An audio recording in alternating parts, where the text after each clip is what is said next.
whole string of foreign leaders who felt perfectly fine commenting on American law.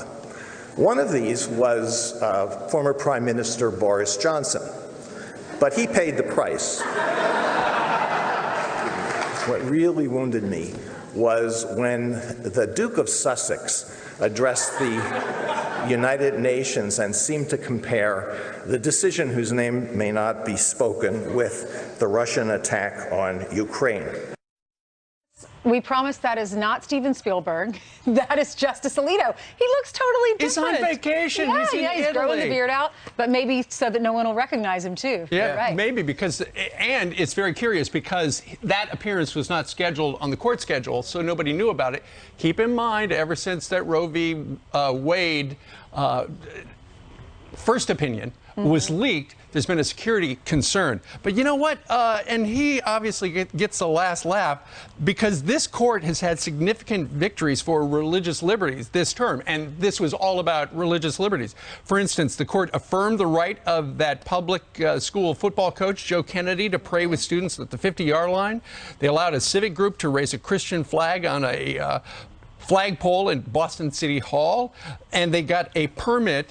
And they will now allow Marine families to use taxpayer-funded tuition credits for religious schools. So when it comes to religious liberty, this has been a good year if you're for that. He did make an excellent point because he is for defending religious liberties, but he said it is hard to defend it when you have people who do not think religion is a good thing that deserves protection. Right. So he wrote the opinion. He looks at it as an honor, and he doesn't. And he was sarcastic and confident. And for those people who think you got to him, yeah, right. You have not gotten to Justice Alito. He actually feels pretty good about what he did. 26 minutes now after the hour in 2022. The 2022 congressional baseball game wrapped up late last night after a lengthy rain delay, and the GOP shut out the Democrats 10-0. Meanwhile, outside of the park, as we were anticipating, several left-wing protesters were arrested after they threatened to shut down the family-friendly game if the lawmakers don't declare climate change a national emergency. That's right. We told you about that ahead of time. Griff Jenkins is live in D.C. with the blowout results. Griff, one of my kids went to the game last night. Didn't even see the protesters. It wasn't a gigantic event. Well, exactly right, Steve, Ainsley, Brian, good morning. It's because before the big game got underway, these climate protesters who vowed to shut it down were unsuccessful, but they came out before the game carrying signs that read, "This is a climate emergency." They found their way to the gates of the ballpark, blocking the entrance, demanding Congress and Biden take immediate action. Watch. Every single human being, every single living thing on this planet is in danger if we don't act on climate now. Congress needs to pass climate legislation, and Biden needs to declare a climate emergency yesterday. We're all in jeopardy. We're all in jeopardy of going extinct even. There's going to be a catastrophe. Billions of people are going to suffer, and Congress and the president have done next to nothing, even with this bill that they just announced. Ultimately, D.C. police say 3 people were arrested for unlawful entry, and it didn't stop the annual bipartisan congressional baseball game where members leave their politics on Capitol Hill and come together for that good old-fashioned sportsmanship to support local charities. But watch this and listen as Democrat from California, Representative Linda Sanchez, in the 6th inning passes the GOP dugout and flips the bird. It looks like it's going to be Jeffries. And she will come off to a nice ovation. Well, not much reaction from the Republican side. Oh boy, that may have been the low light. The highlight may have come early on when Florida Representative Kat Cammack, demonstrating total commitment, runs over catcher Senator Chris Murphy trying to score, but Murphy tagging her out. In the end, Republicans, as you mentioned, delivered that lopsided, wow, look at that hit. The Republicans delivering a lopsided 10-0 blowout, and perhaps, guys, the kind of victory Republicans hope to see come midterms in November. And it was Stubbe that was the pitcher, right? Remember last year he participated and did so well? Yeah, Greg Steube was the pitcher, although I believe the MVP went to Congressman August Pfluger, but I'm not exactly sure why he got that. It's the second win for the Republicans, by the way. It was a nail-biter last year, 13-12. I have no idea what the running tally is. They've been doing this game since 1909. I think the Republicans are up by 2 now. Okay, when the Congresswoman flipped off the Republicans, were they heckling her or she just did it? Because she doesn't like them. Well, I don't know. I wasn't near the dugout, We'll have to ask her. but she drew a walk-off, a lead-off walk, and then they replaced her with a pinch runner, and then she's going by the dugout, and there you go. It's kind of, honestly, we're showing it, but it's kind of a sad commentary on what is really the only bipartisan evening of the entire year now here in this town, where they truly try and support local charities, but obviously Sanchez didn't get that memo. That's right. Right. Hey, Griff, do you get paid as a sports guy and the news guy today? Do you know? I'm the worst sports guy. No, I think you ever. were great. Nail biter. I like some. It's very good, Griff. Thank you very much. But I will say this: another DC guy, we were watching on Fox Sports 2. Thank you, Griff. Thank you, Griff. Have a nice weekend. From swimming with the sharks to the border to baseball. He's fully rounded. We were watching on Fox Sports 2, and the guy in the dugout was Chad Pergram. Oh, really? Working for Fox Sports 2. Yeah, he did a good job. Meanwhile, watching the game, Dan Crenshaw, he posted this on Instagram, GOP 10-zip, preview for the midterms. Also, this is the shirt I wore for the climate activists blocking the main gate. Just drill it. All right, great. So they raised, I think, over 1.7? Yeah, close to $2 million for charities. And great job. Still ahead. Bacon soap, you would like that. I would. Bacon! With small businesses slammed by inflation, our next guest, they're making the most of a really bad situation. The creative inflation byproducts that are hitting shelves to help the hard-hit Americans. Dairy vodka is now reinstated just days after being put on administrative leave. According to a new report, she was allowed to continue her job as principal as of yesterday.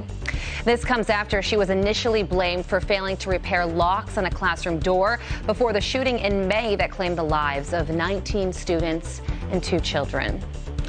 Alarming new drone footage shows a group of sharks, including, great whites, circling in the water just 100 yards off the coast of Long Island, New York. Brian, watch out. This new viral video now making waves online. The videographer who shot the footage has been flying her drone over the same spot in Southampton for 7 years and says she has never seen sharks in such shallow water. The scary sighting comes after 6 separate shark attacks were reported on Long Island so far this summer. Yikes. The Biden administration is planning to offer updated booster shots from Pfizer and Moderna in September rather than rolling out a campaign this summer. The strategy comes as the FDA says Americans under 50 should wait to get their second booster. Some officials warn getting 2 boosters close together could cause rare cases of heart inflammation and can dull protection for the second booster. The reformulated shots are designed to target the surging BA.5 variant. And Yankees slugger Aaron Judge continuing his magical season with another walk-off home run in the Bronx. High fly ball, left center. Taylor on the run, on the track, at the wall. He's done it again. See ya! A walk-off home run by Aaron Judge, and the Yankees win 1-0. Judge's 431-foot home run is his 39th of the season, currently leading the majors. His walk-off was the only run scored the entire game. I think that's gum that they're throwing at him. Steve, over to you. I've never seen that before. Well, it could be bacon, according to our next story. Bacon! Thank you, Carly. You're welcome. Have you ever heard of bacon soap? Good morning. How are you doing? Doing okay. Sam, let's start with you. So with your business, you did a lot with bacon. You had bacon fat left over, and you went to Grandma's recipe to come up with this Bumble soap, didn't you? Yeah, so yeah, I'm a seasonal business. So what was happening was I was looking to open back up in the spring, and my suppliers were coming at me with double, triple price increases on pretty much everything, and I thought, there's got to be something I can do about this. So I talk a lot with my grandfather. He was born during the Great Depression, And he always tells stories about how his mother would back then make soap out of the leftover lard that they had. And even up until she passed away, I had the opportunity to watch her make that. She'd always save her bacon grease. That was always in the back of my mind. So yeah, when I saw these double, triple price increases, that terrified me as a seasonal business owner. Sure. And I was really looking for a way to offset that cost somehow, and the soap just kind of popped into my mind because we do fry so much bacon and have a lot of leftover lard here. So sure, I thought that was a way we could offset the cost, pass some savings onto the consumer, because people are very price sensitive right now. Right. You know, you don't know if they're going to stop dining out or whatever. So I think you can see inflation two ways. You can see it as a roadblock or as an opportunity, and we're really trying to take this to get kind of a competitive edge. You know, if we're able to get a discount by selling even 5 bars a day, that's a $30 discount on my bacon. Absolutely. I can use that to my advantage. Without a doubt. Yep. And Todd, so you also were looking at what can you do with stuff that's left over at the end of the day there at your processing plant, and you came up with Calcohol. First of all, where'd you come up with the name? And secondly, how does it taste? Well, the Calcohol came up just as a marketing thing. It was a good idea, you know, from my wife and a lady that helps us with marketing. The taste is actually really good. We've had several spirits judges taste it, and they were more than happy with the results of the taste on it. So it's like a milk vodka, Calcohol. It's crazy. And so you do, Todd, have plans to market this, right? Yeah, absolutely. We're, you know, I'm a first-generation dairy farmer, and so we were just looking at opportunities that we could do with trying to find more products that you can get from the original raw ingredient and milk, and really showcase the real heroes of our story, which are the cows. Absolutely. Okay, so Calcohol is available at retail stores in your area of Oregon, right? That's the only place people can get it right now? Currently, we're just selling off farm, or you know, at our retail store on farm, and it will be available for shipping nationwide here real soon. But Sam, folks can get the Bumble soap where?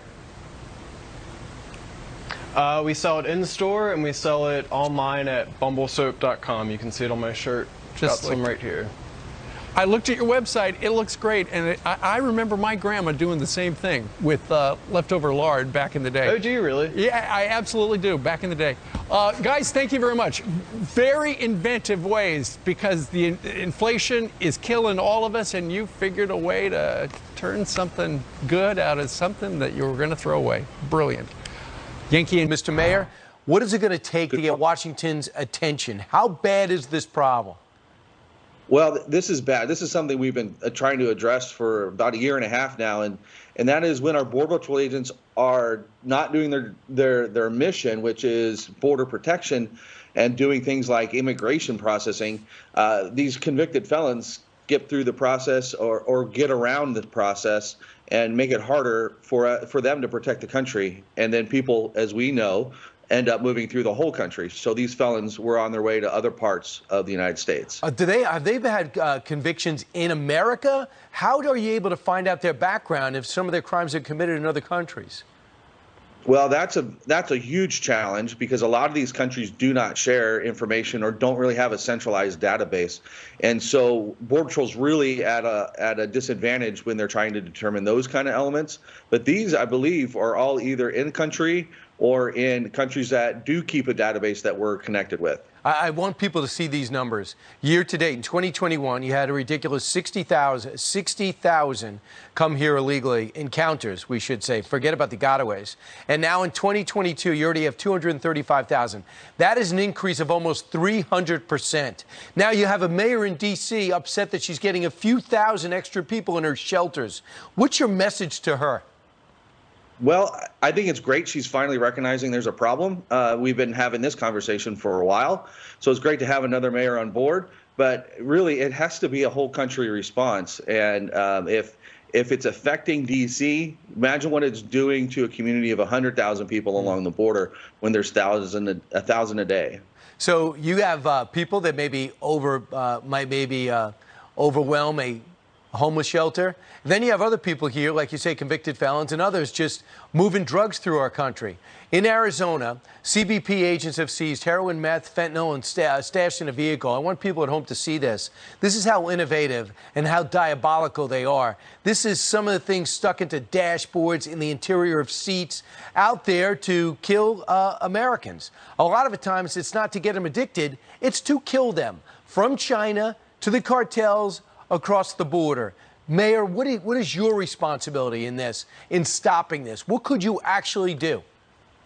Well, really, all we can do at this point is support our federal partners, CBP, like our customs agents at the ports and our Border Patrol agents along the the whole border. So we're really focused on supporting those efforts and sharing intel. Hey, has Senator Mark Kelly been a big plus? He has been down to the border here several times, have been in constant communication. And the announcement yesterday about closing 4 gaps, he was in the middle of that the whole time. So he has been engaged, which as our state senator, on a border state, I think that's an appropriate level of engagement. Wouldn't it be great for him to go to Washington, D.C. and say that on the Senate floor? As a Democrat, he could actually make a huge difference instead of doing it quietly, if I'm doing it at all. Huge disappointment. Mr. Mayor, thank you so much. Mayor Douglas Nichols. Of the suspects tied to the robbery of a pastor and his wife. The thieves taking more than $1 million worth of jewelry during a live-streamed church service on Sunday. The video showing each of the suspects walking towards the Leaders of Tomorrow Church before they attacked the bishop.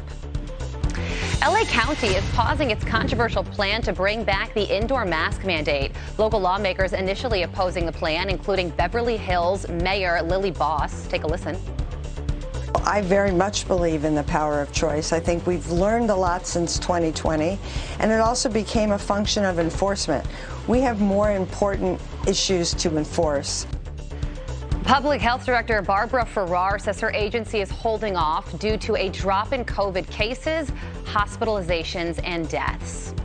Who wants to be a billionaire? The jackpot in tonight's Mega Millions drawing soaring to $1.1 billion. That's with a B. That's the 3rd largest pot in the game's history.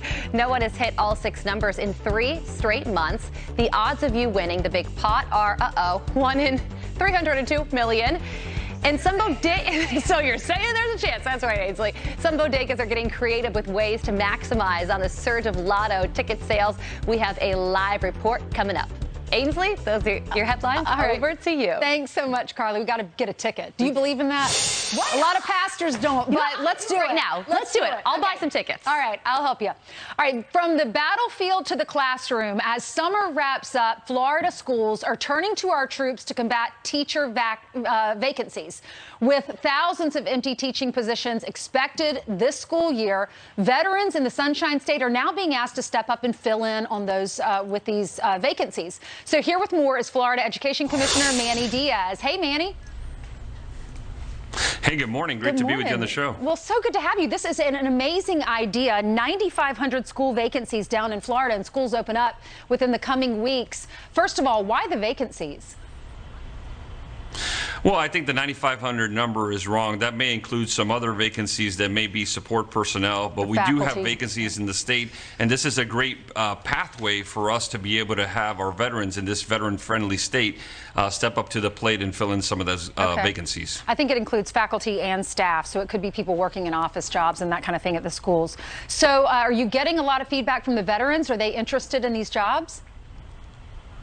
Well, so far, the bill was passed this past session and started July 1st. We have 83 applications already in the state, and this creates a pathway, to be clear, to have veterans who've served for 4 years in the military and have an honorable discharge and at least 60 college credits with a 2.5 GPA to have the opportunity to have a longer runway with a temporary certificate, give them the opportunity to get to the bachelor's degree and finish the requirements that are required for all teachers in the state, and allows us to maximize about 1.5 million veterans that we have in this state. We're a proud military state, and the structure and skills that they have will be valuable in the classroom. Yeah, we talk about vet suicides, and they don't know what to do necessarily with their lives when they come back because they're used to being out on the battlefield. This is a great opportunity for them.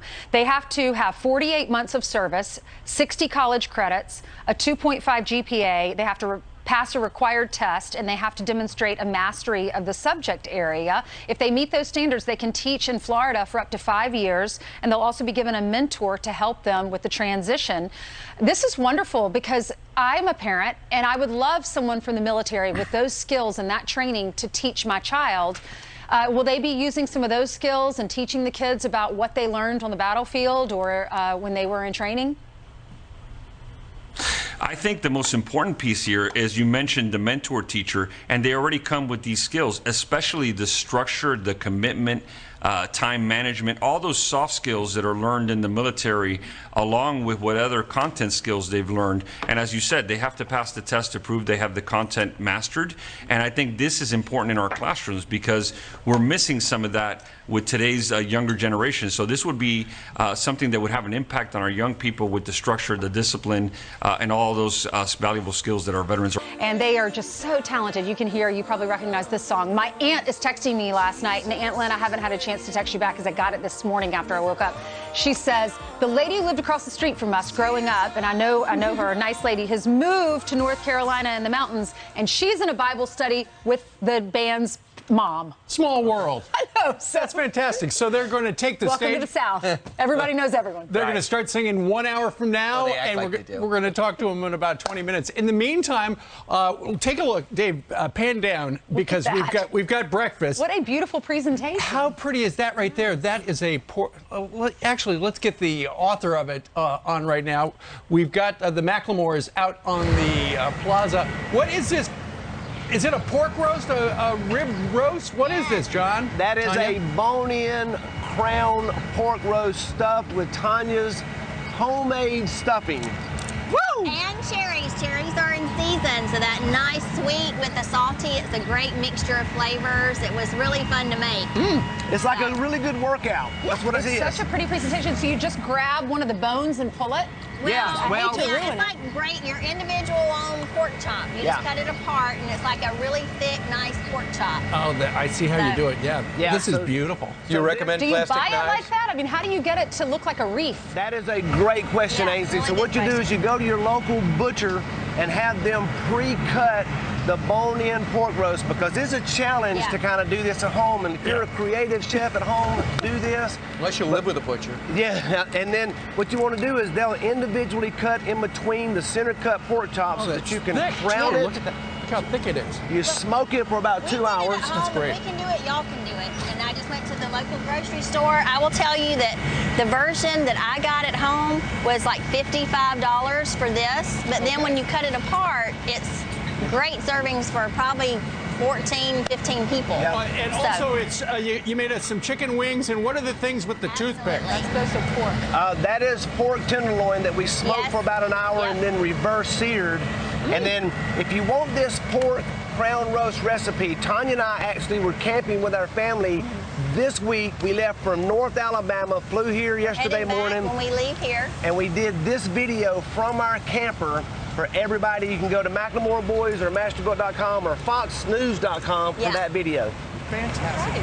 I wanted to show you, if you got a second, if you come down to the concert series, everyone down here that comes gets a nice little plate of our food, and it's always a nice little serving of either barbecue or wings, baked beans, or mac and cheese. The beauty of it is our whole crew gets it, so everybody gets a little we care love to package, feed our and they Fox love it. family. Indeed. All right. Well, thank you to you both and to Masterbuilt. Thank you. That's right. And all the recipes are available at masterbuilt.com.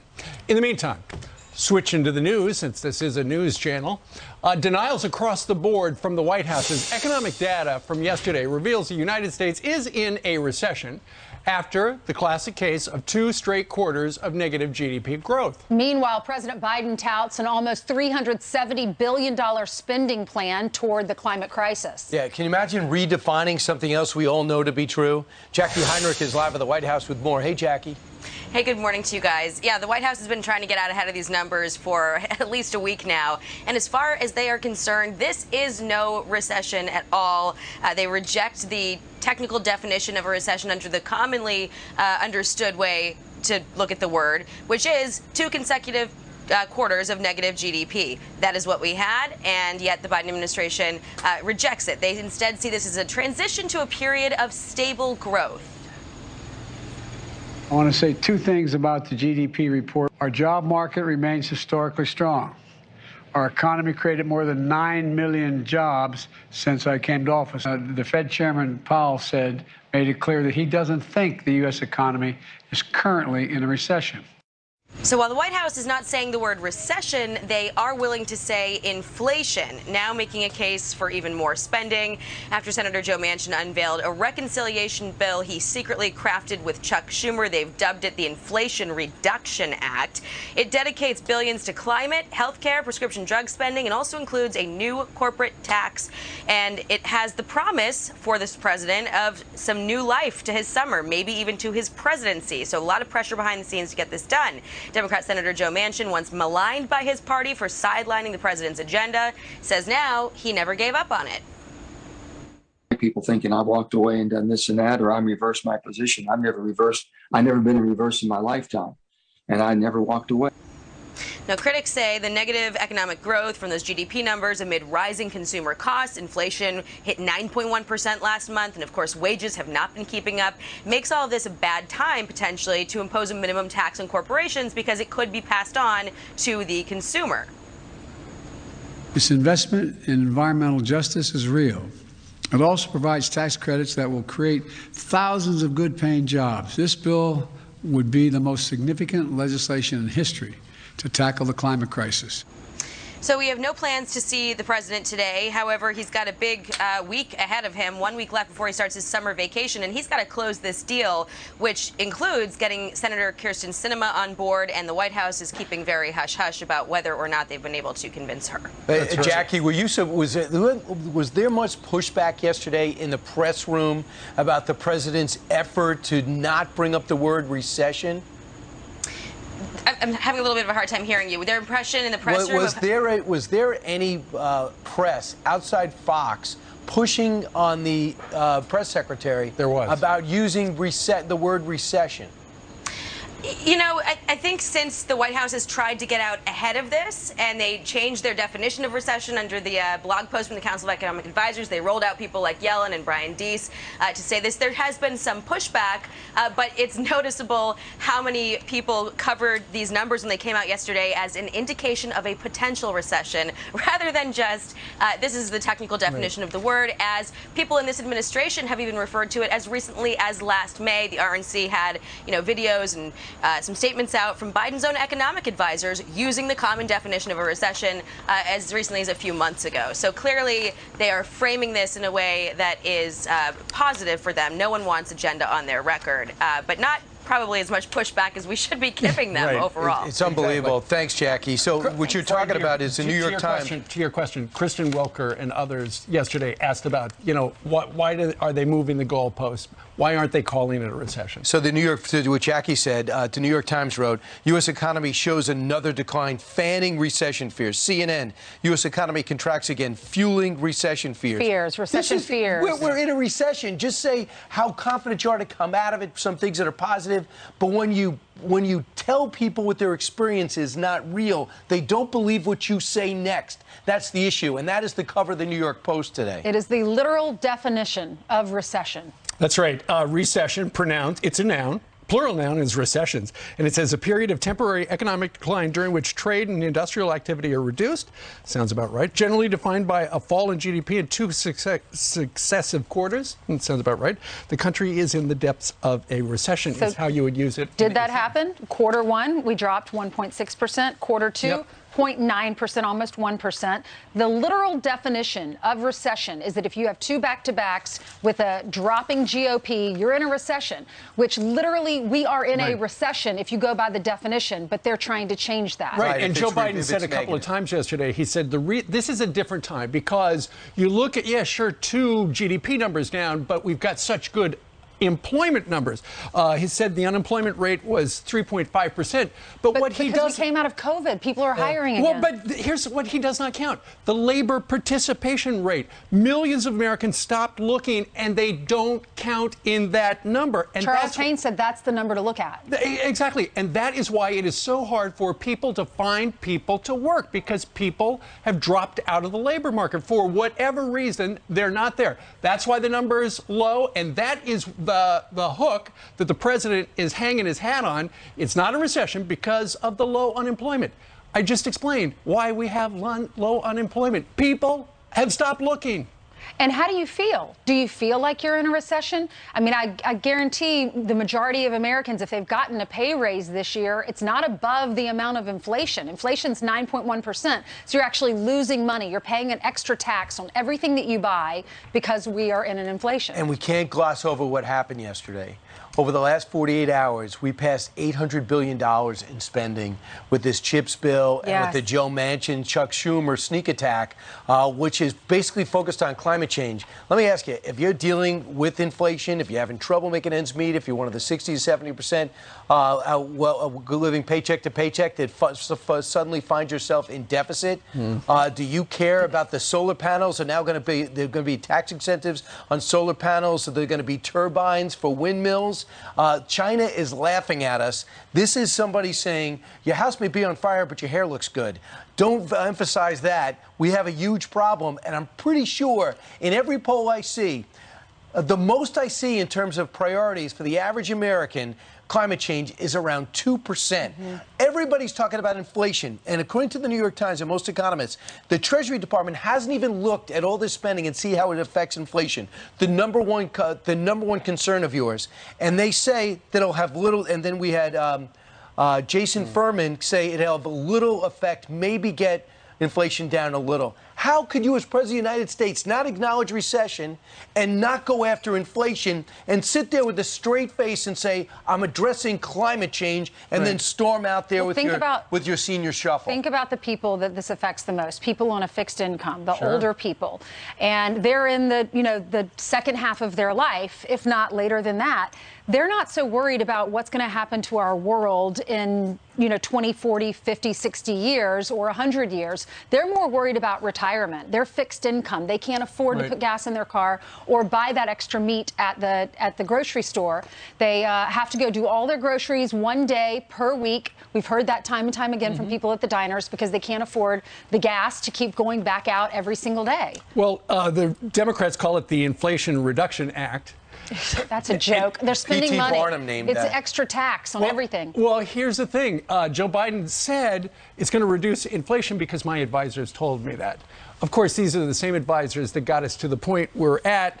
It really should be called not the Inflation Reduction Act, but the Midterm Loss Reduction Act, because clearly the Democrats are loving this. Because, Ainsley, to your point about older Americans, they like the idea of lower prices on prescription drugs. Correct, yeah. A lot of people like the idea of like deficit reduction. If it turns out to. We all like that, So the Democrats look at this as a win before the November elections, and for them, this is a good thing. We're now talking about that rather than inflation. We're talking about, oh, look what Joe Biden and those Democrats did.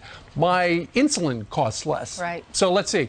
But a big win in Washington. Joe Biden suddenly, after a bad 6 months, is having a really good end of the week. Yeah. Well, the DA, Alvin Bragg, here in New York, is speaking out about his decision to go easy on that teenager in the subway. We've been showing you this video for the last week. This 16-year-old racked up 3 felony arrests within 4 months, and the DA talked about why he went easy on him. He said, our system must respond to children as children.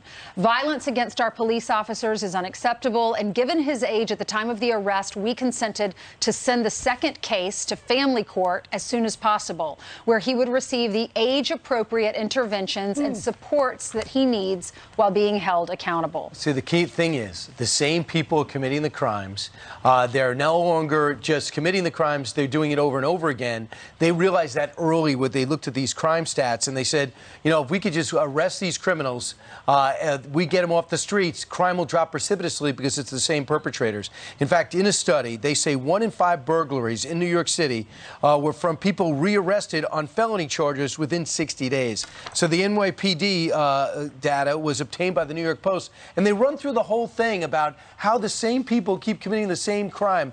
And I love this quote from a Manhattan cop. He says this: "We went from a revolving door justice system, which, by the way, is terrible, to an easy pass system, which means the cops have said, have at it, because no one's got our back, and we can't keep you in prison. So go ahead with your smash and grab and your squeegee guys." Well, this 16-year-old who is now, you know, he's loose. He had 3 felony arrests in 4 months, to the point of the repeat offenders. But because he's 16 years old, you know, it's a special category. He punched a cop 20 times. You know what? If you beat up a cop, the rule should be you're going to be prosecuted as an adult. But in that soundbite that we just read from the DA, this kid who beat up the cop would receive the age-appropriate interventions. I wonder when he was arrested in April of this year with a gun in the car, I wonder if that was an age-appropriate gun. Did the gun care that the kid was under the age of 18? I don't think those bullets impact anybody any differently. There's got to be a better system. Right now, they have shuffled this kid off to family court now, and so Alvin Bragg doesn't have to bother with him anymore. It's a complete different jurisdiction, and all of his previous crimes will soon be wiped away. He'll be 18, and he'll be right in Alvin Bragg's lap. Look, I believe everyone can change, but call me a cynic. But this guy's 16, and he's had 3 felony arrests in 4 months. He's only 16. I mean, they think they can rehab him. I hope and pray that they can. But gosh, that's going to take a lot of work. Right. Just one other quick piece of news, and that is in Chicago, where they also have crazy rules and a lot of violent crime, because Lollapalooza is this weekend. The public health came out and said, "Hey, listen, we know you're going to be buying a lot of pills at this event.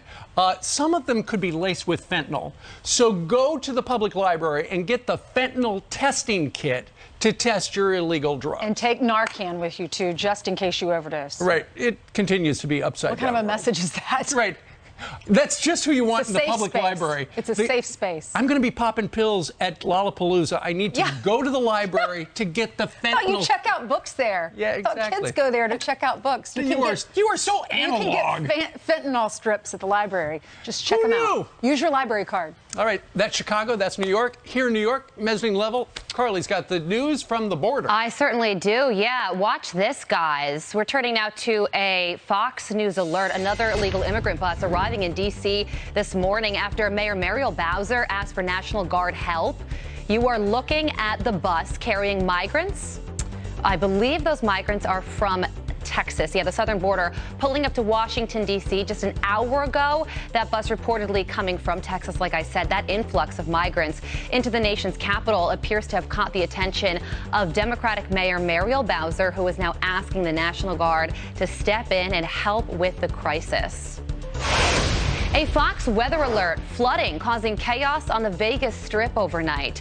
Flash flood warnings were issued for the Las Vegas Valley early this morning as rising waters stranded drivers and flooded casinos. Meanwhile, at least 8 people are dead in Kentucky after severe flash flooding took place on Wednesday. The number of fatalities is expected to climb. Fox Weather's Will Nunley will join us live in Kentucky coming up. The Kremlin making it clear there's no deal in place for the U.S. for the prisoner swap involving WNBA star Brittany Griner and former Marine Paul Whelan. Several reports suggest the Americans could be freed in exchange for a Russian arms dealer known as the Merchant of Death. But Moscow says no agreements have been finalized and says these types of negotiations should be negotiated discreetly. If you're looking for a spot to pull up a chair and split a slice of cheesecake with your best pals to say thank you for being a friend, you're in luck. Thank you for being a friend. Travel down the road and back. Sing it, Ainsley. It's true. You're a pal and a confidant. The Golden Girls Kitchen is a themed pop-up restaurant and bar in Beverly Hills, and it's open for business. Tickets are $50 per person and include your choice of entree and, of course, a slice of cheesecake. The Chinese government saying, quote, public opinion cannot be violated. Playing with fire will set yourself on fire. I hope the U.S. side can see this clearly. Here to react and tell us what this means, General Jack Keane, four-star general. General, how do you take that statement? Well, it's a bit rich coming from him because he's the most ambitious, aggressive, and ruthless leader China has had since Mao Zedong. And what differentiates him from Mao Zedong is so much of his aggression and ambition is external to China itself, writ large what he's doing with Taiwan. For 10 years, President Xi has been intimidating and coercing Taiwan to voluntarily capitulate and become a part of mainland China. All he's managed to accomplish in those 10 years is stiffen the Taiwanese resolve not to do that. They believe in Taiwan and they think of themselves as Taiwanese. It's he who has raised the stakes and created the potential for conflict. Then every single year he says the same thing. If they don't become a part of China, he's going to take them by force. And I believe we should take him at his word. Learn the lesson from Putin in not taking him at his word that he would take Ukraine by force. We got to find out which these leaders are aggressive and ruthless. We have to find out what Taiwan needs to defend itself, what a Chinese attack might look like, and get him those weapons right away. Do you believe the speaker has to fulfill her intention to visit Taiwan? Oh, yeah, absolutely. She has every right to be there. Leaders go in and out of there, admittedly not at the level of the speakership since Newt Gingrich was there. But to back away from that would give President Xi a huge propaganda victory, something they would love to see. Just going into the National Party Congress here in a few weeks where they're going to enshrine him for a third term. They want no embarrassment. They want nothing to deflect from that enshrinement. She needs to go. She said she was going to go. He's making a big stew about this. I mean, they announced this in April, but then she got COVID. There was no reaction from the Chinese. They're reacting now because it's much closer to his enshrinement here in several weeks. Great point. That's what's really happening. So the momentum could be changing. Some people say, the New York Times reports today, in the Ukraine, back to the Ukrainians. The Russians have not made any significant gains since July 2nd. Are you and the Institute Study of War under the belief that the Ukrainians are set to make a major move or in the midst of a major move in Kherson? Yeah, absolutely. They've been planning this for weeks and preparing for it for the last few weeks. And now the counteroffensive is underway. They're cutting the bridges off and seal off Kherson from the south, which is where the Russians are resupplying it. Kherson is a major strategic port. It's very close to Crimea. This is the first city that the Russians grabbed. It'll have strategic significance for the Ukrainians to take it. Operationally and tactically very significant. They have never attacked an urban area and taken that from the Russians. This is the first time they're going to be doing that. So we'll see if they're up to it. They've been preparing for it rather significantly. And certainly we want them to achieve this. We're hoping that this could be the beginning of taking back more territory as the Russians have reached a culminating point, exhausting themselves, their people, and their equipment in the Donbass region. It's unlikely the Russians will be able to take that whole region. The Ukrainians are right. They see the vulnerability, and they're taking advantage of it. Yeah, they have not made any significant gains since July 2nd. Yeah, there was a pause, but the Russians who have, they say, 15,000 dead and up to 75,000 wounded. So they've taken some major hits. They just don't have the press reporting on it. We will. General Jack Keane, thanks so much.